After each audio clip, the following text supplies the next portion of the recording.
추가 공개된 정영학 녹취록은 지난해 2월 김만배 씨와 정영학 회계사가 나눈 대화 내용입니다.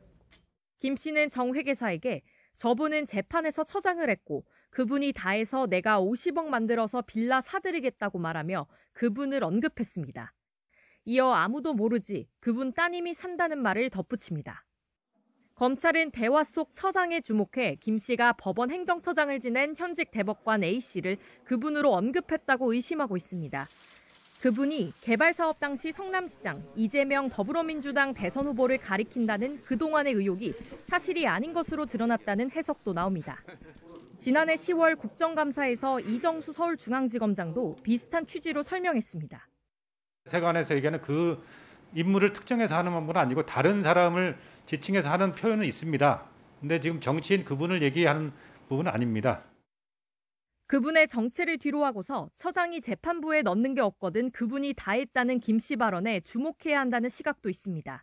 법원 행정처장은 법원 행정을 총괄하는 직으로 재판에 관여하지 않는 게 원칙인데 이 후보의 공직선거법 위반 혐의 재판과 같은 개별 재판에 영향력을 행사한 게 아니냐는 겁니다.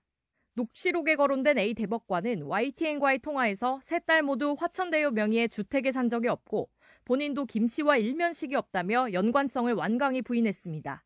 김만배 씨 측도 개발 공적을 부풀리기 위한 허언이었을 뿐 A 대법관과는 관련 없는 일이라고 밝혔습니다.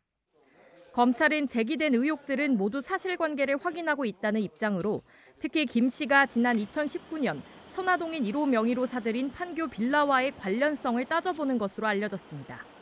이런 가운데 50억 클럽 의혹 인사 중 처음으로 구속된 곽상도 전 의원은 구속기한이 오는 23일 만료돼 검찰이 이번 주 재판에 넘길 예정입니다.